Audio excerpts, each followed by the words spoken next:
Hello friends, I am Inchu George and welcome back to my YouTube channel Inchu George the radio 4 पे।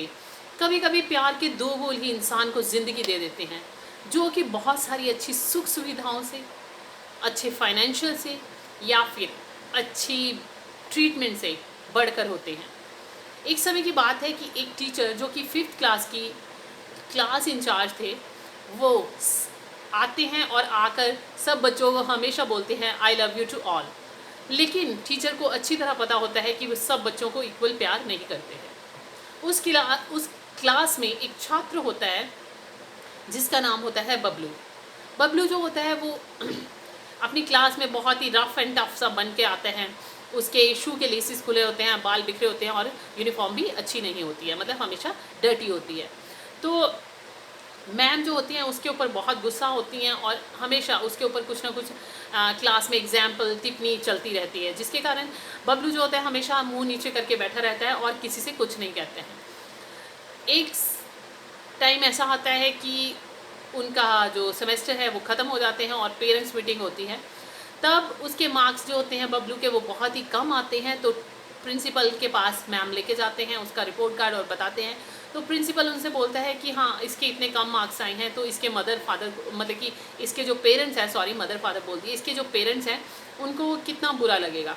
तो ma'am बोलते हैं कि mother father को क्या बुरा लगना है, जब इस ये हरकतें ही ऐसी करता है तो ऐसे ही इसको मार्क्स मिलेंगे।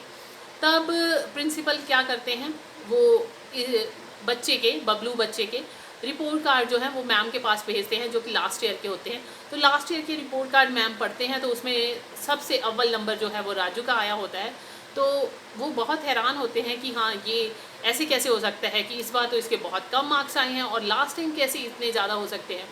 ये सोचकर वो रिपोर्ट कार्ड लेकर प्रिंसिपल, उसी जिज्ञासा में प्रिंसिपल सर के पास जाते हैं। तो प्रिंसिपल उन्हें बताते हैं कि लास्ट ईयर इसकी मदर जो है वो कैंसर से एक्सपायर हो चुकी हैं, जिसके कारण इसके घर में कोई भी इसे संभालने वाला नहीं है। पिताजी हैं वो अपने बिजनेस में बहुत बिजी रहते हैं, जिसके कारण इसकी देख रेख और ये बहुत अपने आप को अकेला महसूस करता है। तो तब जो है टीचर है वो बहुत ही उदास हो जाती है कि हाँ, कि मैं इस ये कितना दुखी है बच्चा, ये है वो है, बहुत कुछ वो सोचती हैं। तो उसके बाद क्या होता है, वो नेक्स्ट डे से क्या करते हैं, राजू को के लिए अच्छा अच्छा बोलना शुरू कर देते हैं और राजू के ऊपर जो भी वो टिप्पणियाँ या एग्जाम्पल देते हैं वो कम कर देते हैं और छोटी छोटी बात में राजू की तारीफ़ करना शुरू कर देते हैं।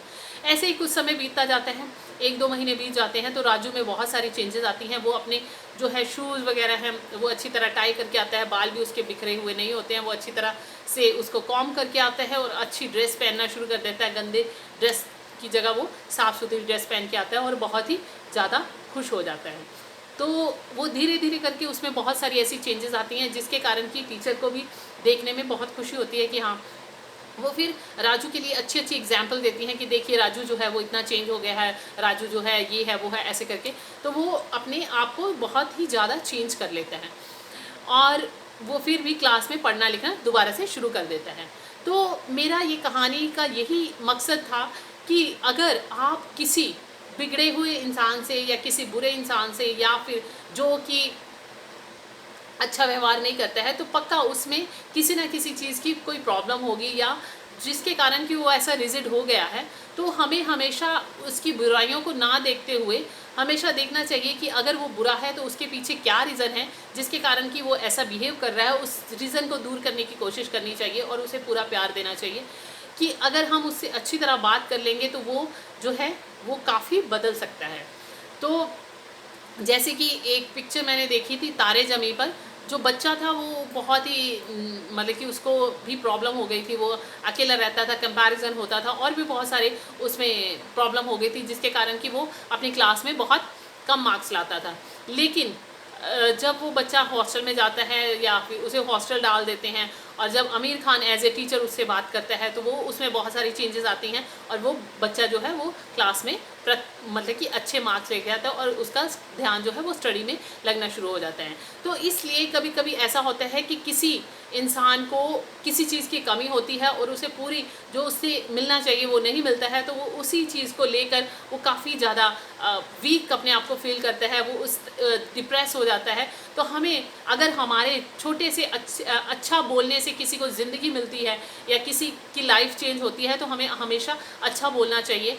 हाँ, ये नहीं कि दूसरों के लिए अच्छा बोलना चाहिए, हमें अपने लिए भी अच्छा बोलना चाहिए, क्योंकि वर्ड जो है बाइबल में मैंने आपको बताया था, वर्ड लिखा है कि आपके मुंह में ही ज़िंदगी और मृत्यु है, कि आपके ऊपर डिपेंड है कि आप उसका किसका फल लेना चाहते हो। तो इसलिए हमें दूसरों के साथ भी अच्छा व्यवहार करना चाहिए और अच्छे वर्ड्स बोलने चाहिए, हमें किसी को हर्ट नहीं करना चाहिए।